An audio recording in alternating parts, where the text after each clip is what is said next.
Tubuh kita tuh sekarang saat ini kenapa jadi masalah? Karena pertama dia yang justru malah kita tidak banyak kasih nutrisi atau kasih zat gizinya, itu justru malah organ yang paling penting dalam tubuh kita. Organ tersebut namanya apa? Kolbu. Kita nggak tahu organ itu letaknya di mana, tapi Nabi pernah menyebutkan sebuah hadis, kata Nabi apa? Iza sholahat sholat jasad kulluhu wa iza fasadat fasada jasad kulluhu. Contoh begini. Kurma ini makanan sehat teman-teman sekalian. Ya, sangat sehat ya. Ya, dia mengandung besi, dia mengandung kalsium, dia mengandung berbagai macam bahan penting dalam tubuh kita. Tapi kalau seandainya kurma ini dimakan berlebihan, pasti muncul masalah.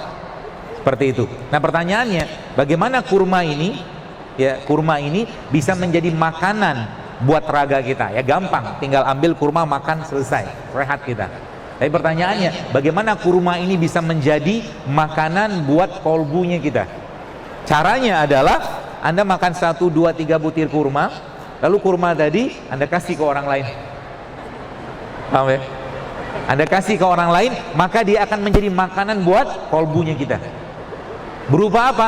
Berupa kasih sayang, berupa cinta, begitu.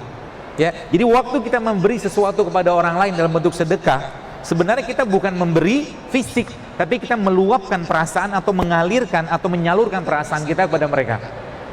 Itulah yang Nabi katakan, semakin sehat kolbunya, semakin sehat raganya. Jika kolbunya bermasalah, pasti raganya akan ikut-ikutan bermasalah. Ya, dan itu bisa kita pakai sebagai salah satu bentuk pengobatan. Itu sebabnya sering saya sampaikan di berbagai kajian saya katakan, coba ketika lagi ada sakit, jangan ujuk-ujuk datang kalau misalkan nggak emergensi. Jangan langsung katakanlah datang ke rumah sakit kalau tidak darurat ya. Jangan datang langsung ke terapis, ke herbalis, ke pembekam. Jangan, datang dulu ke Allah. Ini yang saya katakan solusi spiritual.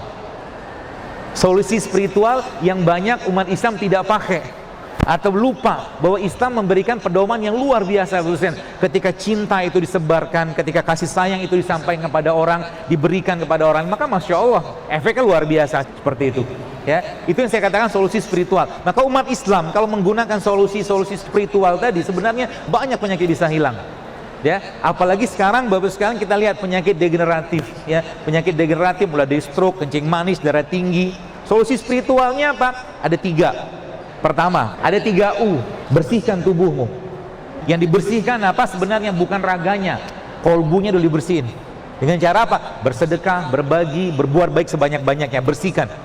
Puasa itu sebenarnya salah satu bentuk pembersihannya. Yang kedua, isi dengan bahan baku. Baik, kita lihat badan kita. Isi badan kita ini apa? Kalau dibongkar, ada gen segala macam, isinya cuma asam amino. Yang kita kenal dulu dengan adenin, tirosin, guanin, sitosin, ATGS. Isinya asam amino. Maka Allah Subhanahu wa taala memberikan kepada kita di muka bumi ini asam amino terbaiknya. Salah satunya apa? Ini kan kurma. Maka Nabi SAW pernah sampaikan bahwa rumah di dalamnya ada kurma, maka rumah tadi tidak akan kelaparan. Asam amino yang kedua yang terbaik apa? Madu, kurma. Dan ada bahan baku yang ketiga yang ada di Indonesia nih, yang subhanallah kalau ini dipakai teman-teman, Masya Allah luar biasa. Harusnya Indonesia ini menjadi negara paling sehat di dunia, negara yang paling bebas kanker.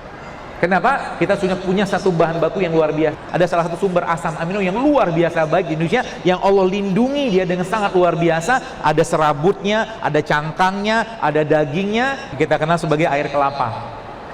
Tapi kita punya satu sumber lagi nih, saya mau kasih aja resepnya nih.